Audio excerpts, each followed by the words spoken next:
Maman, ça va quoi? Ça va, par contre, tu toques pas, t'es à l'aise, hein? Il y a pas Ndiaye qui a été élu au gouvernement. Ah ouais? C'est trop bien par rapport à tout ce qu'il a fait avant et tout. J'aurais Là, vu, il y aura un vrai mec au gouvernement. Va googler ce qu'il a fait, c'est incroyable. Bah vas-y, je vais regarder, je suis choquée, je m'attendais archi pas. J'ai marre d'être accroupi. Amérique a l'air carrément heureux de cette nouvelle-là. L'engagement qui est celui de Pape Ndiaye me plaît, il semble être carrément imprégné d'antiracisme. Il est spécialiste de la question noire aux États-Unis. Il a été nommé à la tête du palais de la Porte Dorée par Emmanuel Macron, qui héberge notamment le musée de l'histoire de l'immigration, ce qui n'est pas rien. Il est professeur à Sciences Po, c'est un historien. Enfin bref, le gars, c'est une tête. Twitter. Voyons voir sur Twitter. Alors... Pape Ndiaye, wokiste, Pape Ndiaye, woke, destruction de l'éducation nationale, réinterprétation de l'histoire, déconstruction, indigéniste. Ok.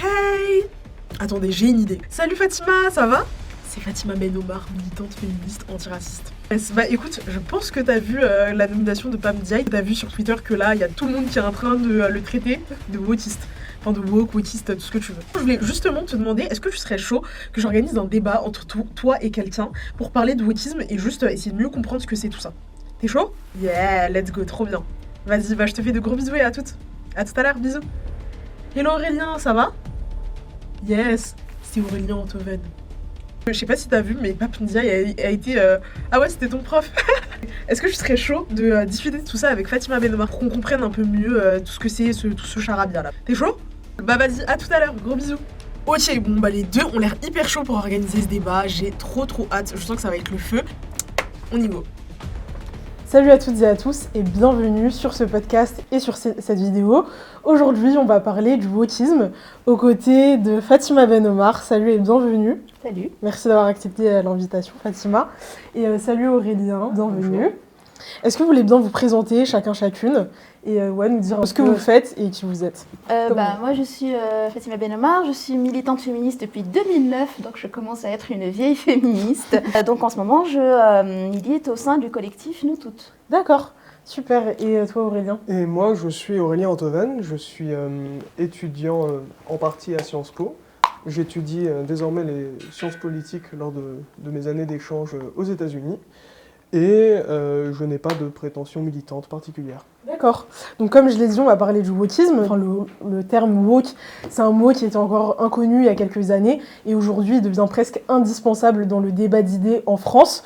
Donc tout d'abord, j'aimerais savoir si vous savez un peu d'où vient le terme de wokisme. Est-ce que vous savez comment est-ce qu'on a commencé à dire que les gens étaient woke ou pas spécialement? Le terme de wokisme est apparu en tout cas il n'y a pas très longtemps. Je me souviens qu'avant le terme était plutôt SJW, en tout cas il y a eu plusieurs variations ces dernières années. En réalité le wokisme n'est qu'un avatar de quelque chose de beaucoup plus large et de beaucoup plus profond qui est à mon sens une disposition du caractère humain.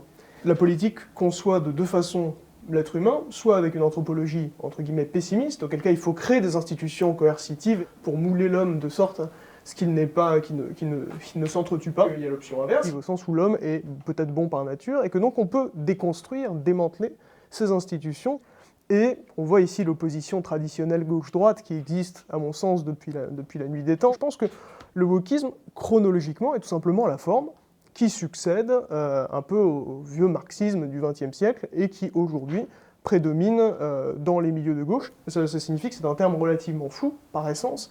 En tout cas, moi, je le vois plutôt comme ce qu'on pourrait appeler en France le terme conscientisé. C'est-à-dire qu'en fait, il y a des personnes, effectivement, qui peuvent être issues des analyses marxistes, matérialistes, qui pensent qu'il y a des déterminants sociaux qui sont invisibilisés dans la société. Et comme disait la philosophe Geneviève Fraisse, l'important dans la domination, c'est l'illisibilité de la domination. C'est-à-dire qu'en fait, on vit dans un ordre social qui, souvent, est perçu comme naturalisé. Et donc, souvent, on va essayer de mettre un préalable que je trouve assez malhonnête sur le débat sur le wokisme. Le wokisme vient en fait déstabiliser quelque chose qui était neutre idéologiquement en y amenant de l'idéologie. Par exemple, à part la culture contemporaine, attention, maintenant, l'offensive woke va vouloir, dans les films, les séries, etc., revendiquer des quotas de femmes, d'homosexuels, de personnes racisées, etc. N'importe qui a déjà vu des séries ou des films populaires sait très bien que les castings se faisaient sur la base de ce qu'on appelle des tropes, c'est-à-dire que, par exemple, on va souvent voir l'héros qui est un homme blanc, etc. Le meilleur ami du héros qui est en général homosexuel ou qui est noir. Les castings réutilisaient en fait ce personnage, ce stéréotype récurrent. Souvent, on va dire que le woke vient faire intervenir une sorte de théorie du genre en revendiquant en fait de construire des personnages sur la base de leur genre, ce que ne ferait pas l'idéologie dominante à la base. Si on regarde par exemple les dessins animés, c'est pas une complémentarité femme-homme. Je sais pas si vous vous souvenez, alors moi je suis vieille, j'ai 38 ans, mais par exemple le dessin animé Tom et Jerry, les personnages masculins sont neutres. Tu peux complètement, Mariama, te retrouver dans le personnage de Tom. Et alors je vous invite à retrouver le personnage féminin de la femelle de Tom, qui est un personnage très caricatural, qui bat des cils 20 fois, machin et tout. Donc, le fait de mentir en disant qu'à la base, il n'y avait pas l'intervention de construction de genre et que les woke viennent en fait revendiquer qu'il y ait des personnages genrés, on va dire, et de la bonne manière, est un gros mytho. Je suis tout à fait d'accord avec l'idée que naturellement les idéologies, les constructions existent, mais là où on sera peut-être en désaccord, je ne pense pas que toutes les idéologies se valent. Le woke cherche tout simplement à déconstruire une idéologie positive. Le woke n'invente rien. En tout cas, il n'invente rien quand il dit qu'il y a des structures sociales préexistantes, mais il appose sa marque à partir du moment où il y voit une injustice particulière, ou une injustice très générale qu'il faudrait abolir dans son entièreté. Ok, j'aimerais bien rapidement revenir sur l'origine du mot wokisme. Donc les historiens s'accordent à peu près à dire que c'est apparu au XXe siècle, notamment dans la lutte des Noirs aux États-Unis pour la reconnaissance de leurs droits civiques. Et c'est notamment Martin Luther King qui demandait aux jeunes étudiants de rester éveillés. Donc à l'origine, notamment aux États-Unis, ça semble plutôt amélioratif de dire que quelqu'un est woke, que quelqu'un reste éveillé aux injustices sociales, alors qu'aujourd'hui, dans le schéma politique français, dans le paysage médiatico-politique, ça devient une insulte. Je pense à plein d'événements, notamment dans l'actualité. On pourra en revenir, notamment à la nomination de Pape Ndiaye au ministère de l'Éducation nationale. Donc, à votre avis, pourquoi est-ce qu'aujourd'hui, être woke/wokiste, c'est devenu une insulte? Et est-ce que vous le percevez péjorativement ou non? Je le perçois péjorativement parce que j'appartiens à la branche inverse. Il y a au moins une proposition concrète, destructrice à mon sens, mais une proposition concrète. Aussi la raison pour laquelle le terme de woke est si mal vu, peut-être dans le débat public, c'est qu'il est systématiquement employé, peut-être à tort et à travers, par le camp adverse. Je pense que les woke ont moins tendance à se qualifier eux-mêmes de woke. Donc c'est normal qu'ils soient perçus comme d'un œil négatif, puisqu'il est systématiquement employé par les adversaires. Donc c'est quoi un woke pour vous? De toute façon, il n'a pas été approprié par les actrices et acteurs sociaux pour la justice sociale en France, tout simplement parce qu'au moment où il a été utilisé, où il est rentré dans le dictionnaire, etc., effectivement, c'était plutôt dans la bouche des personnes qui le dénoncent. Et qui en général vont, eux, depuis leur camp, suivre un continuum de ce qu'ils pensaient déjà. Du côté de la droite réactionnaire, on va dire, c'est vraiment utilisé dans la continuité des termes qu'ils utilisaient déjà par rapport au politiquement correct. Voilà, et donc, et en plus, le débat est survenu à chaque fois au moment où il y a eu une mobilisation, on va dire, des féministes, par exemple, pour réinterroger des œuvres, par exemple, existantes. Je donne l'exemple, par exemple, des Disney. Les contes pour enfants, à la base, quand ils ont été pensés, ce n'était pas pour en faire une production de divertissement. C'était pour en faire, en fait, des leçons. Donc, Perrault, Grimm, les frères Grimm, etc., ils appelaient ça des moralistes. Leurs contes finissaient toujours par des moralités. Et en fait, leurs contes ont été réécrits, ces contes-là, qui sont très très vieux, ont été réécrits siècle après siècle à l'aune de l'idéologie dominante. Par exemple, tu connais sûrement 20 fins aux contes du Petit Chaperon Rouge. Donc des fins ou bien dramatiques ou bien positives, selon en fait la lecture qu'on a apportée chaque nouveau siècle ou nouvelle génération. Donc la morale en fait elle évoluait. Disney est arrivé en plus avec une version qui n'avait aucun problème. D'ailleurs il y a eu plein de versions qui ont été cancellées, on va dire tout simplement oubliées par l'histoire. Et donc Disney redonne en fait une lecture idéologique en n'ayant aucun scrupule à réécrire en fait les contes et on leur donne complètement ce droit. Au moment où des féministes disent qu'il y a un récit problématique et des éléments qui sont à revoir et qu'il faut produire, encore une fois, des récits alternatifs à ça, là, pour la première fois de l'histoire, on dit « Ah non, on ne peut pas réécrire ces versions, ça s'appellerait de la cancel culture ». Les contes, etc., sont des contenus qui ont été pensés pour leur apprendre les implicites de la société, etc. Et on nous empêche en fait de défendre l'idée de les réinterpréter encore une fois. Pour le coup, je ne suis pas d'accord. Tout simplement parce que je ne pense pas que la réinterprétation soit ici de même nature. Les interprétations précédentes, quand elles ont été refaites, ont été placées selon une morale positive. Une morale, je dirais, d'inspiration traditionnelle, en tout cas une morale presque locale. Ici, on est face à une autre morale. On est, je dirais même face à une espèce de contre-morale qui chercherait à déconstruire l'ordre promu par l'ancienne morale, alors que les autres morales ne cherchaient pas forcément à déconstruire entièrement, foncièrement et ontologiquement l'ordre des morales précédentes, en un sens. Je pense que le sens du terme moraliste a peut-être été un petit peu perverti par la capitalisation de ses œuvres et de ses contes, mais qu'en soi le message n'a peut-être pas été entièrement altéré, et qu'il est indéniable que le changement moral woke dont on parle aujourd'hui, qui consiste à revisiter les œuvres, à changer par exemple la fin de Carmen de Bizet, donc à altérer des œuvres qui à mon avis doivent rester authentiques, autant les refaire. Elle existe, hein, Carmen, non, bien sûr, elle existe, c'est pas ce que je suis en train de dire, c'est juste que je pense que c'est aussi une pente glissante à l'interdiction progressive de ce genre de message, au motif que ce serait, soi-disant, au motif qu'on jugerait à l'aune de principes contemporains des œuvres d'une moralité passée. Bon, la critique woke des œuvres de cinéma n'est pas la même de nature que la critique, ou du moins la refondation de ces œuvres par des auteurs anciens qui reprenaient eux-mêmes la fleur de leurs aînés glorieux. Moi, ce qui m'inquiète, ce n'est pas tant que les artistes fassent ce qu'ils veulent ou non, c'est que tout simplement, on décide d'interdire ou de proscrire certaines représentations d'œuvres au motif que leur moralité ne serait plus conforme à celle qui est la nôtre. Autrement, on se prive non seulement d'une ressource historique, mais on se prive simultanément peut-être d'une richesse qui a plus de justesse qu'on ne le pense. Bah là, il y a certaines personnes qui parlent de la cancel culture, donc une culture qui serait propre à la génération Z, à toutes ces personnes justice warrior qu'on caricature un peu. Donc j'ai lu, là, il n'y a pas longtemps, un ouvrage de Zizek, c'est un philosophe assez conservateur, sur le politiquement correct, qui dit tout simplement que, selon lui, le fait de vouloir toujours interdire, proscrire, que ce soit au niveau langagier, par exemple, avec toute la question du N-word, etc., au lieu d'agir en faveur du féminisme, de l'antiracisme, etc., ça ferait reculer tous ces combats-là parce qu'on n'a plus le droit de dire telle ou telle chose, parce qu'au lieu d'essayer de regarder la réalité en face, on occulte des choses au nom de la bienséance, au nom de ne pas choquer les minorités, etc. On se retrouverait tout simplement à ne plus traiter des problèmes dans le fond. Est-ce que tu as une position dessus ? J'ai l'impression qu'on parle dans un monde où on n'est pas. Je vais donner un exemple sur l'un des derniers dramas qui a eu lieu. C'était quand il y a eu un emoji supplémentaire montrant un homme trans enceint.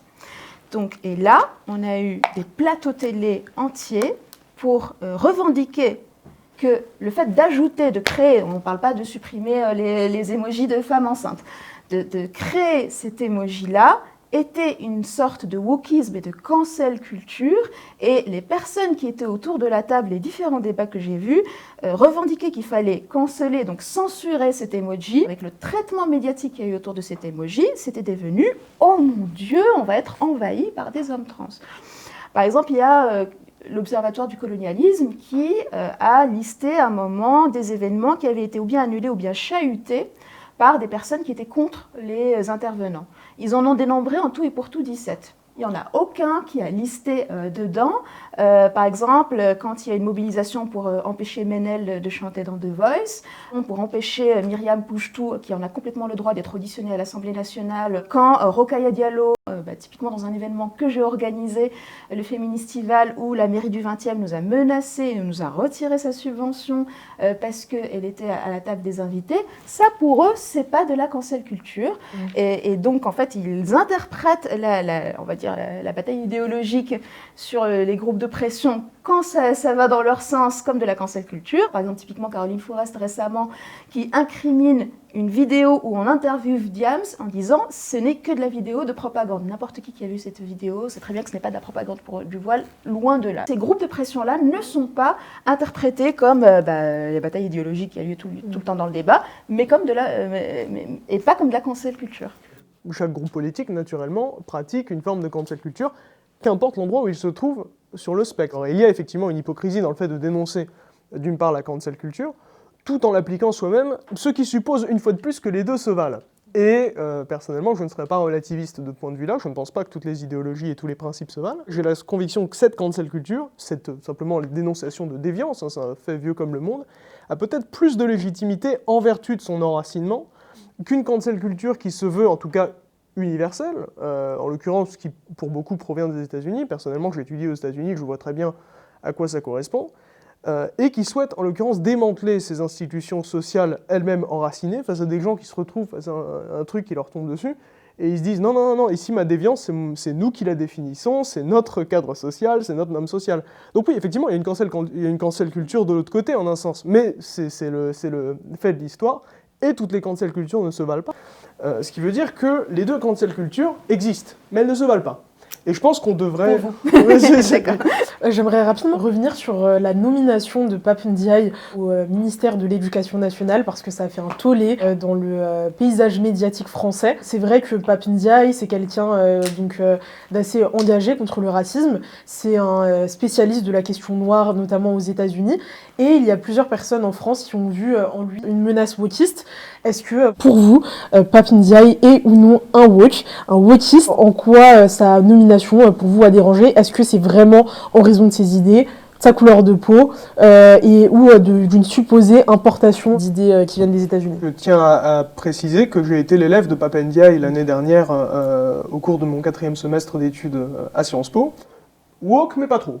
Honnêtement, j'ai vu pire. Et j'aurais tendance à voir d'un œil très sceptique la transposition des thèses américaines au cadre français, parce que la situation des Afro-Américains est très spécifique, si bien qu'aux États-Unis, on ne se retrouve pas avec une nation américaine et une nation africaine, mais avec deux nations américaines. Étant donné qu'il y a une coupure de toutes les origines africaines, quelles qu'elles soient, du fait de l'esclavage, les États-Unis ne sont pas un exemple à suivre. Donc, je vis personnellement dans un quartier très afro-américain à Harlem, et je peux vous dire que c'est vraiment pas un exemple à suivre à tous les niveaux. Et les théories qui décrivent les inégalités raciales aux États-Unis ne sont pas forcément pertinentes. Tu fais référence au racisme systémique? Et tu places les mots là où ils doivent être. Donc effectivement, je fais référence à cette idée-là. Et je vois un peu d'un mauvais œil l'idée de quelqu'un qui les transpose à un cadre français. Je pense pas que la saillance des Noirs en France soit équivalente à celle aux États-Unis. Absolument pas, d'ailleurs, je pense que c'est un fait absolument établi. C'est plutôt une personne qui a eu des propos non seulement modérés, mais en plus qui sont pour moi factuels.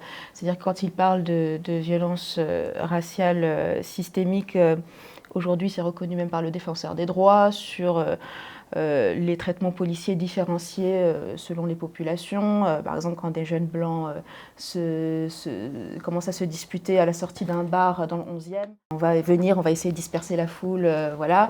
Et quand ce sont des jeunes racisés dans les quartiers, on les envoie au commissariat pour une garde à vue. Aujourd'hui, même des organes institutionnels, en tout cas, documentent ce qu'on peut appeler du racisme systémique. Après, ça peut faire l'objet de controverses, mais très franchement, dire à Pape Ndiaye, qui a juste reconnu... si déjà là, on est dans le danger wokiste, etc., ça montre bien l'instrumentalisation qui est faite dans ces débats pour justement neutraliser et empêcher en fait un débat contradictoire respectueux sur la réalité du fait que, par exemple, même dans le monde du travail, on va bien voir que non seulement il y a des dynamiques de genre très très importantes. On revient sur la question du dialogue. Vous dites à juste titre que ça ne permet pas de dialoguer, précisément le fait de caractériser woke comme ça. Le concept même de racisme systémique, il a beau être reconnu par tous les plus beaux organes de je ne sais quelle institution ou de je ne sais quoi, mais moi j'y vois plusieurs choses. J'y vois tout d'abord qu'en gros, s'il y a deux groupes raciaux qui sont inégaux, enfin saillants socialement, ce qui se passe, c'est qu'il y a aussi une saillance comportementale. Les groupes raciaux deviennent peut-être plus criminogènes du fait de cette inégalité de départ. Vous ajoutez à cela une saillance culturelle qui peut habituer à des normes de travail qui ne sont pas forcément adaptées, je dirais, à un cadre bourgeois, ou du moins qui ne poussent pas forcément à l'ascension sociale, parce que je fais que reprendre au fond ce que vous avez donné, simplement je le décortique en plusieurs phénomènes. Vous avez décrit... En tout cas, pour vous dire, j'ai milité pendant plusieurs années. Par exemple, dans la maison des potes, on faisait des testings qui étaient filmés. Très clairement, on disait, vous inquiétez pas, on va pas prendre de noirs, on va pas prendre d'arabes, les noirs, on va les mettre en cuisine pour des très gros restaurants. Je tiens à dire que j'ai mentionné le racisme interpersonnel, et je ne suis pas en train de nier qu'il y a des inégalités raciales en jeu. C'est pas ce que je suis en train de dire. Ce que je suis en train de dire, c'est que le terme racisme systémique regroupe un nombre de phénomènes sociaux interconnectés très complexes, dont le racisme ne constitue qu'un engrenage, à proprement parler, dans l'ensemble. Que, dans les faits, supposons un policier, qu'importe sa couleur de peau, veuille être plus efficace, si un groupe racial est plus criminogène que l'autre, il aura tendance à être plus violent envers un groupe racial que l'autre. Donc, on détruit la séance culturelle, ou du moins on la réduit, peut-être par la promotion d'une identité commune, assimilation nationaliste. Je pense qu'on a justement produit assez de travaux pour montrer que quand des personnes racisées, par exemple, commettent des violences, ces violences sont perçues comme plus violentes que quand des personnes blanches les commettent, que ce soit d'ailleurs les violences sexuelles et sexistes. Donc quand vous dites qu'il y a une objectivité dans la manière d'appréhender les publics selon ce que l'on sait, on va dire, de leur place dans la société, dans leur comportement, pour moi ce n'est pas objectif, et c'est atteindre une subjectivité qui est elle-même héritière en fait des représentations qu'on a du sujet blanc et du sujet indigène. À un moment donné, tu as mentionné l'idée d'une assimilation qui permettrait de diminuer une saillance culturelle en faveur d'une unité nationale plus grande. Donc cette assimilation, pour certains, c'est une solution à un grand nombre de problèmes. Et pour d'autres, ça ne l'est pas du tout. Et on peut être taxé d'islamo-gauchisme ou de wokisme en France pour cette raison-là. Est-ce que pour vous, l'assimilation, c'est une solution en France pour régler une bonne partie des problèmes qu'on a mentionnés? Je pense que c'est la solution à énormément de problèmes. L'assimilation ne marche pas partout. Pourquoi ? Parce que parfois la saillance sociale d'un groupe racial est telle que le groupe s'est constitué en communauté politique. On est une nation plébiscitaire, on n'est pas une ethno-nation comme peuvent être certaines tribus africaines. Je pense que l'être blanc, par exemple, n'est pas particulièrement français, pas par essence en tout cas. En revanche, nous avons des marqueurs d'identité collective qui, eux, correspondent à notre nation et par lesquels nous assimilons, en l'occurrence, les différentes communautés qui ne s'identifient pas au départ à la nation, mais qui vivent sur le même territoire. Parce qu'il y a plusieurs solutions face à ça. Alors, soit on exclut les gens, et moi je n'ai pas envie de mettre les gens dehors, ce qui est l'option des militants très très durs à droite, qui parlent ou Zemmour qui parlait de rémigration, ce qui est à mon avis une déportation pure et simple, tout simplement. Donc pour faire en sorte qu'il n'y ait qu'une seule communauté politique au même endroit, soit on assimile, c'est-à-dire qu'on intègre la communauté politique à la communauté politique dominante. Le problème pour moi, c'est la position qui consiste à vouloir le beurre et l'argent du beurre. On veut l'égalité raciale, on veut l'égalité politique, mais on veut quand même nos petits particularismes parce que quand même on mérite, quoi. Non, ça c'est pas possible. Très clairement, pour moi, l'assimilation, c'est un terme qui vient s'adosser à une sorte de fake news qui serait le roman national, qui a inventé le fait qu'en France, il y aurait une nation une et indivisible. L'universalisme à la française consiste en fait à donner au groupe dominant, on va dire, lui attribuer l'identité universelle. Par exemple, en 1848, ils ont quand même osé appeler ça le suffrage universel parce que c'était le suffrage masculin. Des dramas assez récents, comme par exemple les enfants de la Creuse, c'est-à-dire des enfants kidnappés à des familles par les institutions républicaines françaises, d'ailleurs orchestrées par un député qui avait participé quand même à l'écriture de la Constitution. Il y a tout le temps eu en fait un traitement racial différencié, des discriminations institutionnelles. L'assimilation, ça fait partie pour moi de cette propagande qui fait croire que dans le cadre de la société française qui ne voit pas les couleurs, qui ne voit pas les genres, machin et tout, il faudrait que les populations venues d'ailleurs viennent signer en fait et correspondre en fait à ces valeurs. Le plus important, c'est déjà effectivement de complexifier nos analyses classe, genre, race, parce que bien évidemment que les personnes racisées des beaux quartiers ne subissent pas les mêmes destins que celles des quartiers populaires et que très clairement en fait ce qu'on appelle assimilation, c'est plutôt un ordre plutôt bourgeois. Moi je suis migrante, à un moment j'ai fait un acte, on va dire, illégal, parce que j'habitais en squat pendant 2 ans et demi, parce qu'en ayant été longtemps sans papier, j'avais été paupérisée et que je n'avais plus d'autre choix que d'ouvrir un squat. À aucun moment, en fait, ce qui aurait pu me tirer de ma situation, c'était de me dicter, en fait, les valeurs de la République. J'ai pas dit universel. Et j'ai même pas dit valeur. j'ai dit marqueur d'identité collective. Et c'est quoi ces Je marqueurs je reviendrai là-dessus après. Bah, en général, c'est l'égalité femmes-hommes, c'est le fait d'être colorblind. Et précisément, la raison pour laquelle je défends l'assimilation, c'est parce que je souhaite qu'on fasse à Rome comme chez les Romains. Je ne veux pas étendre mon modèle au-delà de mes frontières. Naturellement, ce sont mes marqueurs d'identité collective. Est-ce que tu es d'accord avec moi que si je te présente un bourgeois marocain, tu aurais plus de chances de te retrouver en fait dans ces marqueurs identitaires que si je te présentais un prolétaire en France? Ça, j'en suis persuadée. Et d'ailleurs, le truc sur l'assimilation, moi par exemple qui suis marocaine, le même schéma nous était dicté en France, au Maroc. C'est-à-dire qu'on n'était pas de la même culture, sinon on vient le Maroc est une... Et il n'y a pas une identité. Le Maroc est une des rares nations, un des rares pays qui en Afrique a pris la forme de la nation. Mais en tout cas, il n'y a pas les mêmes marqueurs identitaires selon si tu es d'une grande famille à Fès ou si tu es dans un petit village. Je ne souhaite pas du tout d'assimilation universelle. Je ne suis pas là pour étendre la France au Maroc ou à d'autres nations ou à d'autres pays en prétendant que mon modèle serait meilleur. Si je dois vivre au Maroc, m'installer au Maroc, avoir une femme marocaine et mes enfants vivront au Maroc, seront marocains et tout ça, je leur souhaite d'adopter en tout cas ce que l'on attendrait d'un Marocain. Ne t'inquiète pas qu'en ce moment, il y a des mobilisations très très fortes pour faire évoluer le modèle marocain, qu'il y a eu quelque chose quand même d'extraordinaire qui s'est passé en 2011 qui s'appelle les Printemps arabes, qu'il y a d'énormes mouvements sociaux pour remettre en cause les injustices dans les pays arabes et qu'il n'y a aucune vocation, même du côté du Maroc, à ce qu'on duplique le modèle social inégalitaire qui existe. L'assimilation est quelque chose que l'on nous impose partout. On ne va pas vivre selon nos propres normes si jamais on doit être intégré. S'il te plaît. Quand un Français vient s'installer au Maroc, franchement, une fois, elle était toute contente de me dire une phrase en marocain. Je ne pense pas que ce soit une bonne chose, précisément. C'est pas parce que personne ne le reproche. Moi, je peux leur formuler ce reproche, mais je ne pense pas que ce soit une bonne chose parce qu'après, ce qui se passe, c'est qu'on a des enclaves. Et c'est de là viennent, à mon avis, tous les problèmes de conflit identitaire qu'on a en France. L'État n'a pas voulu faire des immigrés, les frères, en tout cas de ceux qui étaient déjà là avant. Tu vas devoir passer par plusieurs étapes, tu vas devoir renoncer en partie à ta culture d'origine, tu ne conserveras peut-être que quelques cicatrices culturelles de cette culture passée. On a des mœurs parce qu'on est héritier de ce qu'on juge comme bon ou pas, comme beau ou pas, et on a le droit en fait de remettre en cause l'héritage parce que il vient en fait de la source des patriarcats du racisme. Ce qu'on interprète comme bon ou mauvais, beau, etc.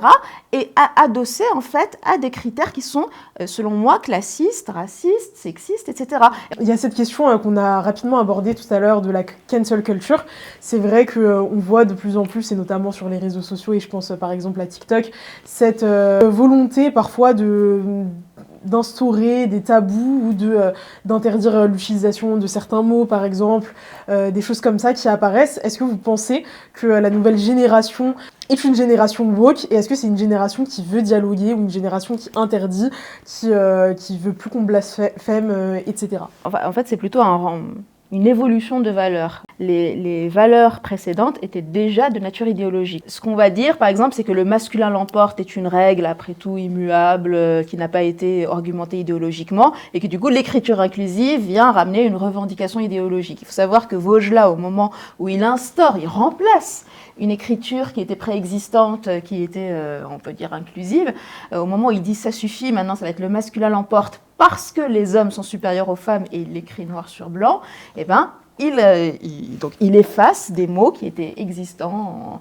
en France. Même chose, aujourd'hui on parle de grossophobie. Ce qu'on va nous dire, c'est que oui, mais vous réajoutez, on va dire, quelque chose qui était tabou. En fait, non, c'est juste qu'avant, il y avait une idéologie dominante communément agréée, que les corps légitimes, c'était les corps minces. Donc en fait, à chaque fois qu'on vient déstabiliser, on va dire, ce qui était donné comme quelque chose qui était normatif et qu'on, en fait, comme si elle n'avait pas de source, en fait, pour imposer un modèle social, on va nous dire qu'en fait, on vient ajouter des tabous. En fait, non, on ne vient pas ajouter des tabous, on vient révéler qu'il y avait déjà des tabous à la base sur les modes de représentation légitime des corps des femmes, par exemple, en fait, on vient défendre un autre discours. Je dirais tout simplement que, historiquement, je pense que les jeunes sont souvent de gauche, et que, puisque le wokisme est un des derniers avatars de la gauche... Après, il y a des sondages qui ont montré que peut-être, mais en tout cas... les jeunes sont les premiers électeurs du Rassemblement national. En tout cas, dans les milieux que je fréquente personnellement, la gauche est hégémonique. Je pense qu'effectivement, les jeunes ont une tendance woke, en tout cas plus prononcée que leurs aînés,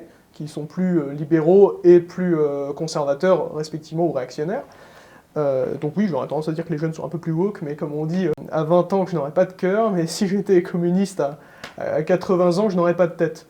Les jeunes finissent par vieillir, et avec l'âge, je pense on finit par perdre un peu son cœur, ou du moins Ça va, à 38 ans, je suis toujours aussi... Est-ce qu'il y a quelque chose que vous voudriez ajouter, que vous n'avez pas eu l'occasion de mentionner?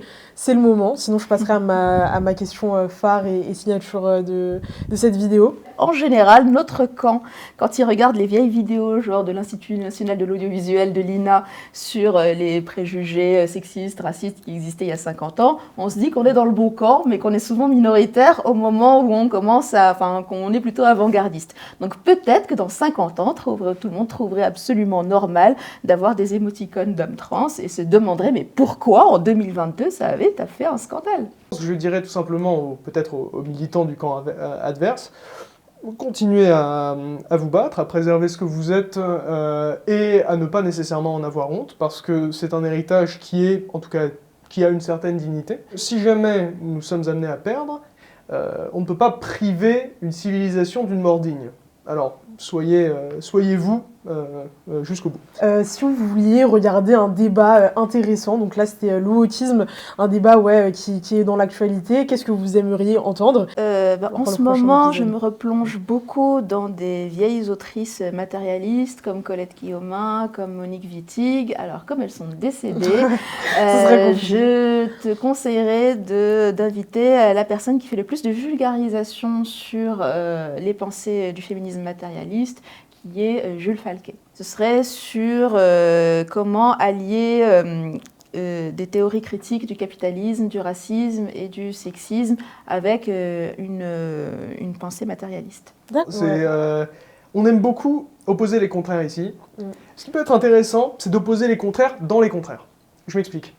On met deux droitards en face. Un libertarien qui croit par exemple à la primauté des transactions individuelles et qui sera pour également une déconstruction des institutions sociales au nom d'une liberté exacerbée et donc d'une inégalité totale dans la société civile, face plutôt à un réactionnaire un petit peu égalitaire ou inégalité protectrice qui aura plus tendance à essayer de réduire les choses pour essayer de faire en sorte que les gens vivent, en tout cas les gens au plus bas vivent suffisamment bien tant que possible. On peut essayer d'opposer des espèces d'intraclivages ou encore faire pareil mais à gauche, c'est-à-dire prendre un vieux militant de Fabien Roussel par exemple et de l'opposer à une espèce de libéral de gauche universaliste, gentil, ou à une version plus moderne, une version plus moderne qu'on parlerait plutôt de woke et tout ça, face à quelqu'un qui pour le coup s'assimilerait à des luttes un peu plus archaïques ou plus anciennes. Ça peut être assez intéressant de... Tu penses à un militant, une militante en particulier ou pas? Alors pour être franc avec toi, l'idée m'est un petit peu venue à l'esprit comme ça. J'ai plus des archétypes en tête, mais j'aurais pas de nom en tête. Ok, parfait. Bah écoutez, merci beaucoup vraiment pour ce débat hyper intéressant. Je suis sûre qu'il y en a plein. Voilà, avec grand plaisir. Et je suis persuadée qu'il y en a plein qui ont appris plein de choses à vos côtés. Donc merci beaucoup. Et je vous dis à très bientôt pour un nouvel épisode du podcast et pour une nouvelle vidéo. Yeah.